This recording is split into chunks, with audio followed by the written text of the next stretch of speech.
Good evening, dears. Let's discuss the question and answers from the poem An Introduction written by Kamala. When you open the textbook at page number 6, you can see the short answer question, the comprehension questions. The 12 questions. The first one is,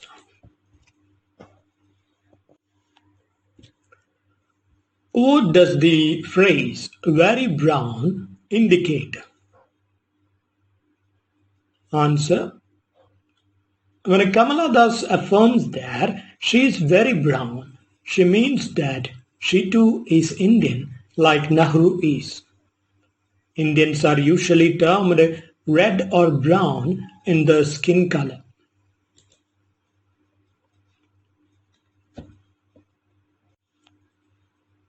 Now the second question.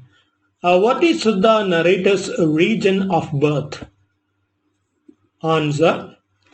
Kamala says that she was born in Malabar, South India, in Kerala. She affirms that she was born there, but it does not affirm that she really belongs to that place. Now the third question. Why do they ask the narrator not to write in English? Answer. Kamala's critics, friends and cousins tell her not to write in English. They say so because English is not Kamala's mother tongue.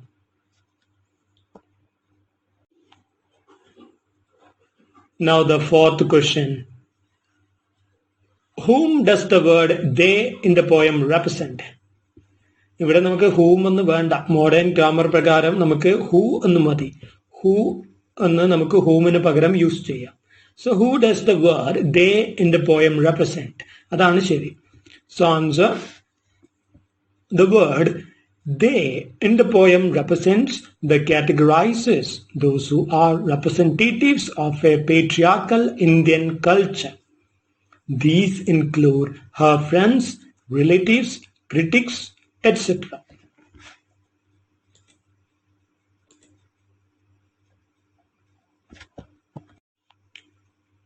Now moving on to the fifth question. How did the narrator try to ignore her womanliness? Answer. The narrator tries to ignore her womanliness by wearing her brother's shirts and trousers. To complete the process of protest, she even cuts her hair short.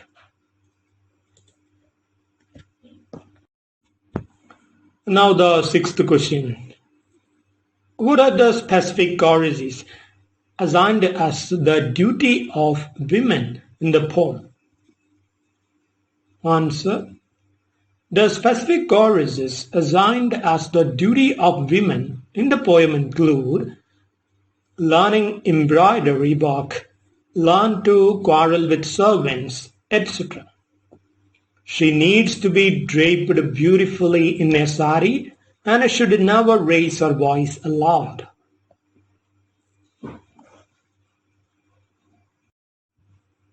Now moving on to the seventh question.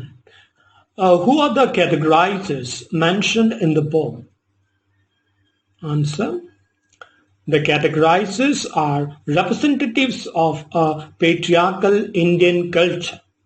These include her friends, relatives, critics, etc. Now the eighth question. What is wrong with sitting on walls and peeping through the lace-draped windows? Answer. An Indian woman should never try to sit on the wall, which is only a man's privilege.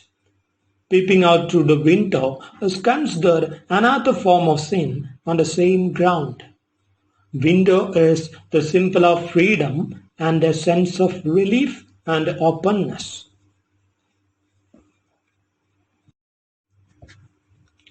Now moving on to the ninth question. How, according to the categorizers, should the narrator behave when jilted in love?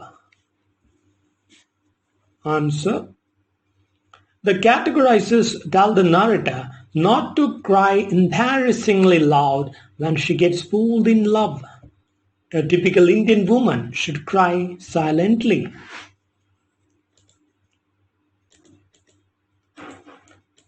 Now the 10th question. What is the significance of the title and introduction?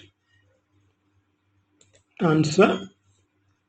The title and introduction means a formal presentation of oneself.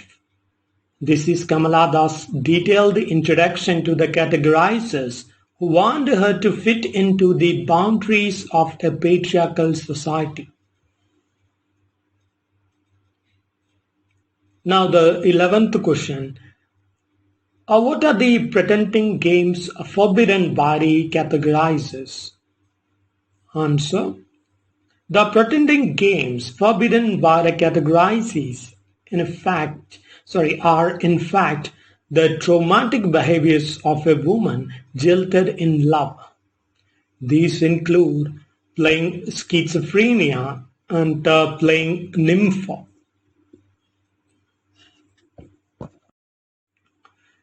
Now the last question, that is 12th one. Give an example of transfer epithet used in the poem. Answer. An example of transfer epithet used in the poem is lonely drinks. Transfer epithet is a figure of speech we can see mostly used in poetry. നമ്മളല്ലേ ഈ ഒരു കാര്യം പറഞ്ഞിട്ടില്ല, എന്താണ് transferred epithet എന്നുള്ളത്. അതായത് ഒരു adjective ആണ്, അല്ലെങ്കിൽ ആഡ്വേർബ് ആവാം. എന്താണ് ഇവിടെ ലോൺലി ഡ്രിങ്ക്സ് എന്ന് പറയുമ്പോൾ അത് ഡ്രിങ്ക്സ് അല്ല ലോൺലി, അത് അല്ലെ കഴിക്കുന്ന ആളാണ് ലോൺലി. സോ ഇവിടെ അല്ലെ ആ ഒരു അഡ്ജക്റ്റീവ് അല്ലേ ഇതിനോ ഡ്രിങ്ക്സ് എന്നുള്ളതിന്റെ കൂടെ വരികയാണ്, ബട്ട് അത് യൂസ് അല്ലെ അത് റെഫർ ചെയ്യുന്നത് വേറൊരു കാര്യത്തെയാണ്. സോ അങ്ങനെയുള്ളതിനാണ് നമ്മൾ എന്ത് പറയാ, ട്രാൻസ്ഫേർഡ് എപ്പിത്തറ്റ്. ഇവിടെ ഡ്രിങ്ക്സ് അല്ല ഒറ്റയ്ക്ക് അല്ലെ, എന്താണ് ആ ഒരു വ്യക്തിയാണ് ഒറ്റയ്ക്ക്, കഴിക്കുന്ന ആളാണ് തനിച്ചിരിക്കുന്നത്, അല്ലാണ്ട് ഡ്രിങ്ക്സ് അല്ല.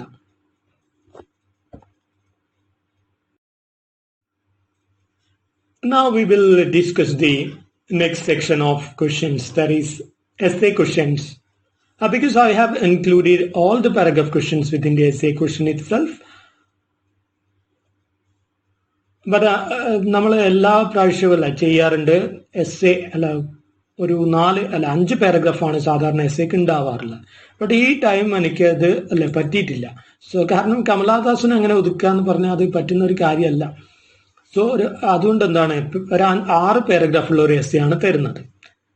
അങ്ങനെ ചെയ്യുമ്പോൾ മാത്രമേ എല്ലാ പാരഗ്രാഫ് ക്വസ്റ്റ്യനും ഈ ഒരു എസ്സേക്കുള്ളിൽ ഉൾപ്പെടുന്നുള്ളൂ. സോ നമുക്ക് എസ്സേ ക്വസ്റ്റ്യൻസ് പറയാം. First one. The poem begins with a statement which declares the narrator's lack of knowledge about politics. However, the poem contains a powerful articulation of the politics of gender. Comment. The second question. The relationship between an individual and his or her language is complex. Explained with a reference to the poem An Introduction by Kamala Das. Now the third question. Gender is constructed through Catholic crafted binaries and a cultural stereotyping. Explained with a reference to the poem An Introduction. Now the fourth question. Kamala Das' poem An Introduction is a stringent criticism of the patriarchal society. Discuss.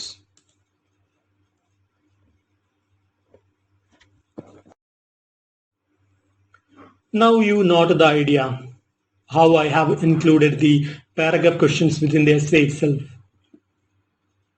The second paragraph of the essay is the answer of paragraph question number 1 from the textbook.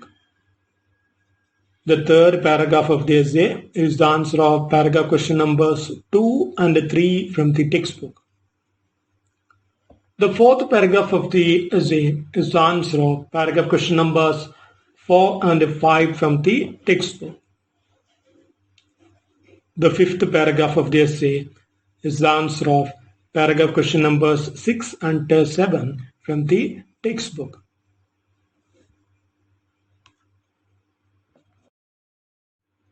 Now we will discuss the first paragraph of the essay, the introduction paragraph of the essay. Every human being, whether a man, woman, lesbian, or gay, is a possibility like a sword in a sheath. In a poem, an introduction, this is the ultimate message Kamala thus gives to the readers. She explores powerful themes of feminism, equal rights, freedom, marriage, etc. in this poem. The poem is both personal and universal in theme and tone. It talks about Kamala Das, the individual, and Madhavi, the creative voice.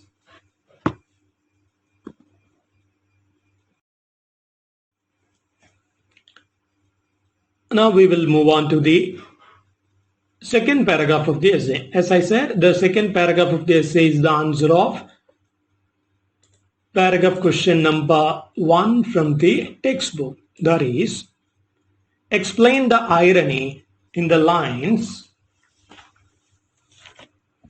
I don't know politics, but I know the names of those in power and I can repeat them like days of week or names of months, beginning with Nehru.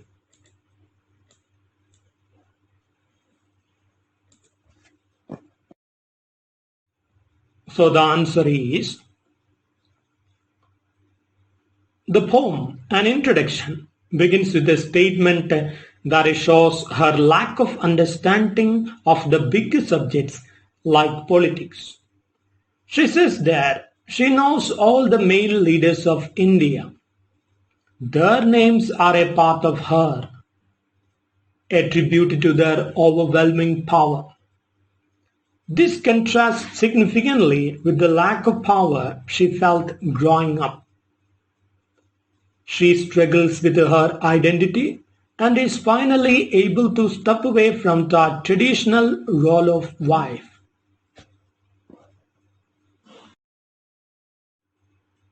In the first section of the poem, the speaker begins by comparing her knowledge of politicians to the days of the week and months of the years. She says, can repeat them like days of week. Although she does not have a firm grasp on politics itself, those in power have remained in her mind. This shows the result of an educational system marred by the ideas of patriarchy. This educational system has taught her the list of men who mark their presence in history. The first of these she is able to recall is Nehru, India's first Prime Minister. The lines depict how the males have been ruling the country without giving this right to the women.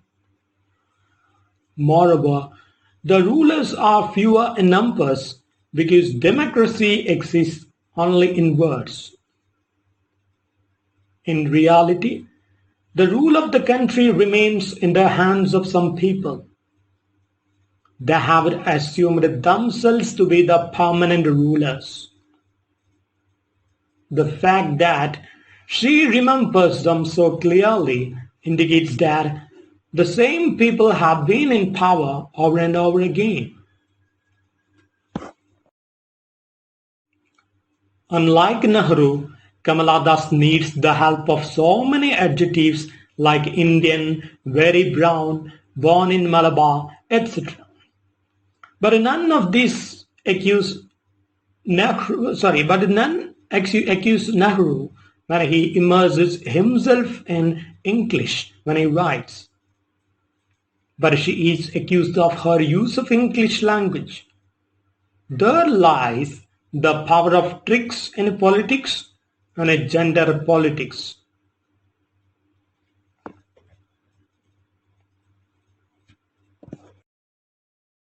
Now we will move on to the third paragraph of the essay.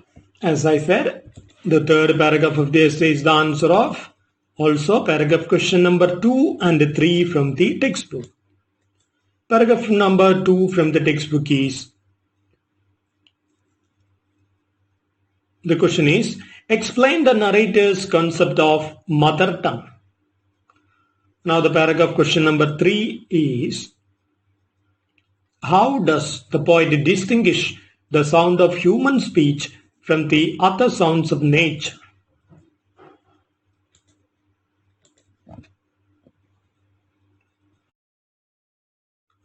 Answer.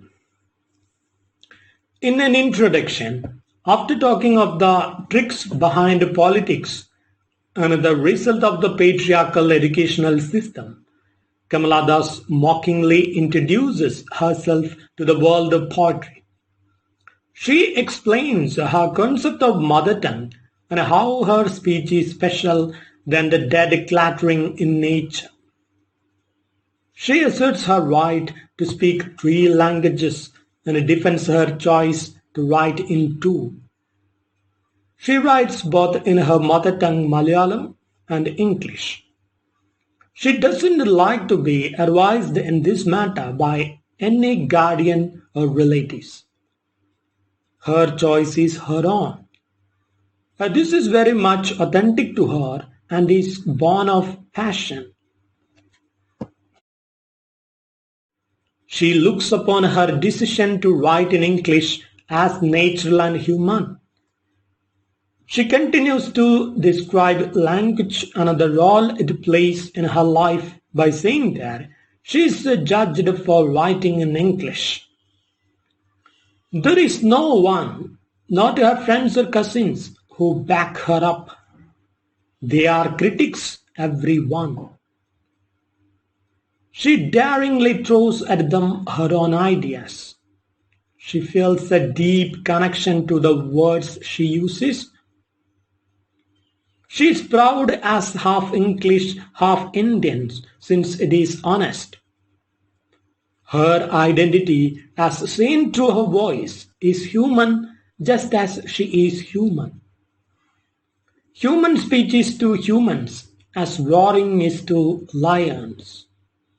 It is intelligible, unlike the roaring of a storm or the mutterings of the blazing fire.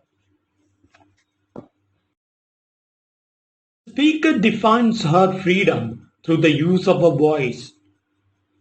The language expresses her joys, grief, and hopes. For her, it is like cawing is to crows and roaring is to lions. It is an integral part of her expression. She further says that her speech, that is English, is the speech of humans that minds can understand. It is not strange and queer like the sound of trees in the storms. It is not strange like the monsoon clouds or of rains or the voice of the dead. The cawing of the crows and the roaring of the lions are languages of instinct. They are not ornamented by human intelligence and artificiality. Kamala thus wants to say that her language is as instinctive and honest as these voices of the uncorrupted world of animals. On the other hand, she distinguishes her voice from the sounds made by inanimate objects of nature, such as the storm, rain, clouds, or funeral pyre.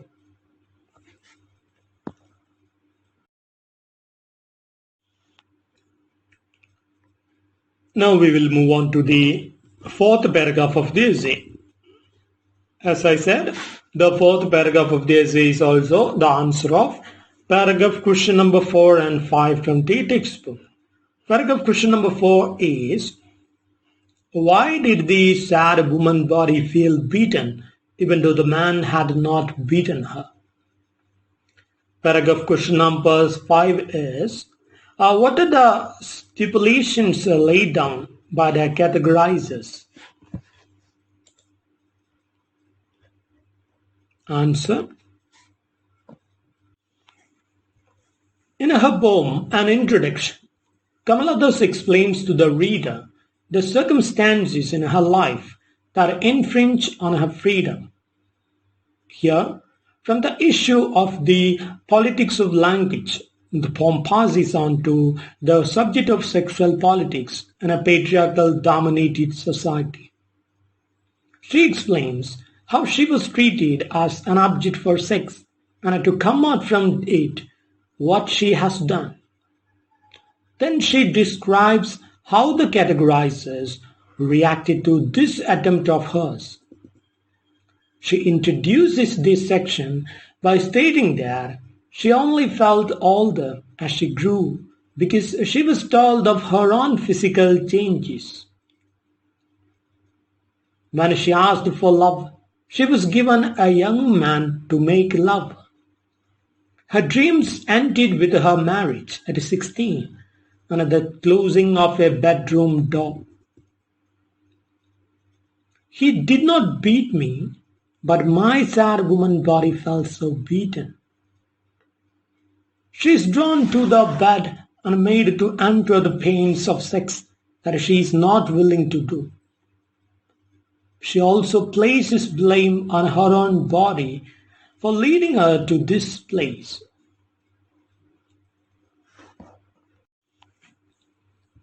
Her distinctly female parts, breast and womb, are a crushing weight on her life.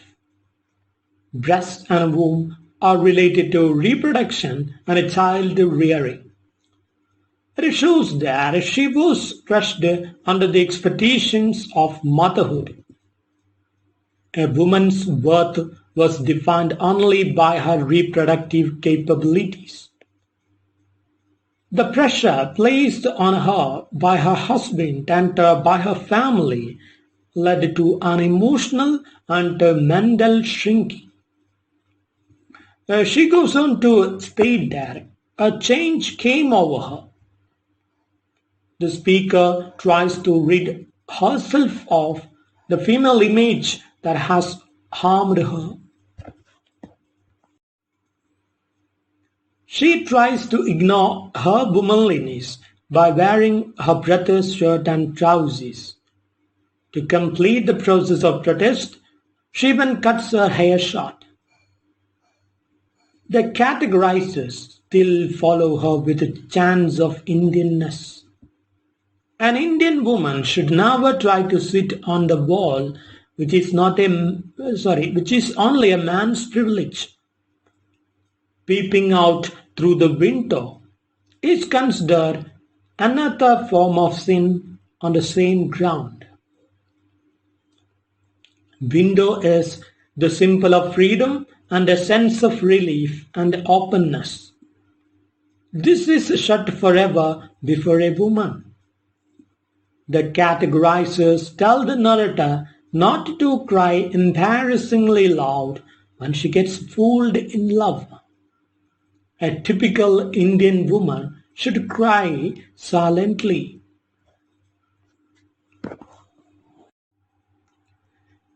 Now we will move on to the fifth paragraph of the essay.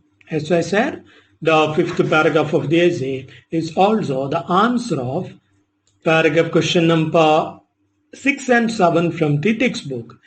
Paragraph question number 6 is, explain the line, I to call myself I. Paragraph question number 7 is, how does the male I differ from the female I?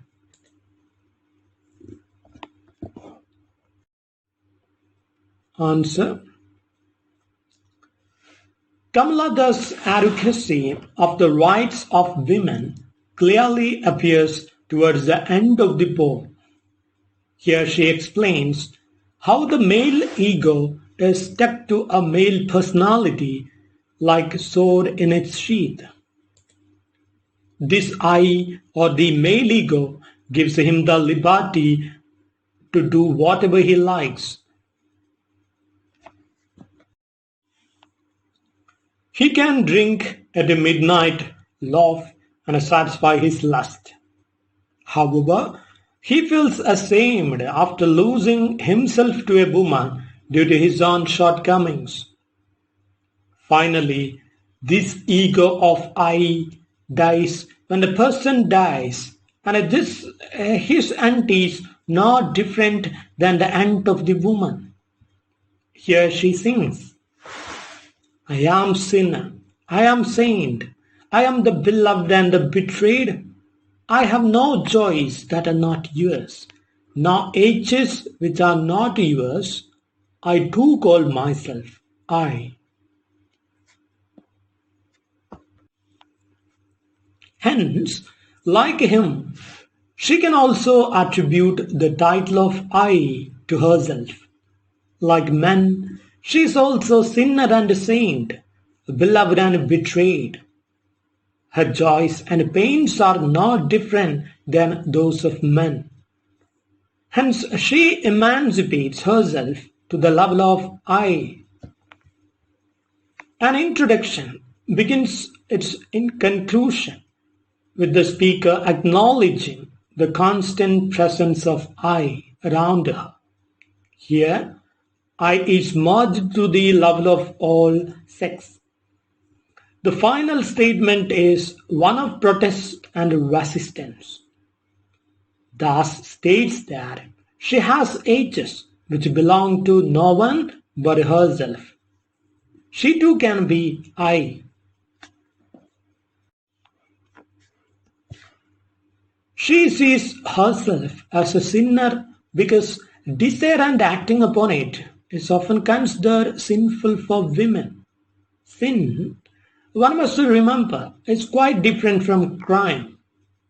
While the latter is defined by law, the former is religious in connotation. She has led herself through sins and has come to the inner peace. Here, she will call herself I. Since there is no difference between her and the man in terms of joys and sorrows, she too declares herself as I.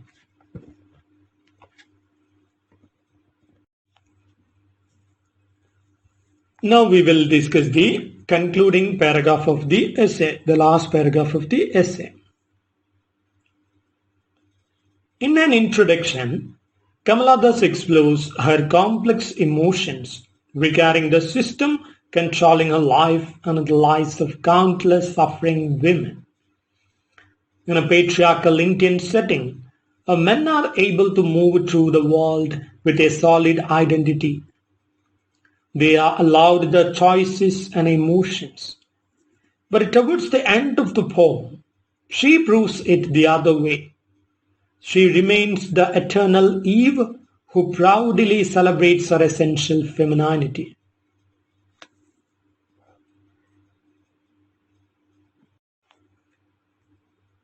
Now we have completed discussing all the questions, paragraph question, essay questions, and short answer questions from the chapter, an introduction written by Kamala Das. We will meet again in the next class with the discussion of the next chapter.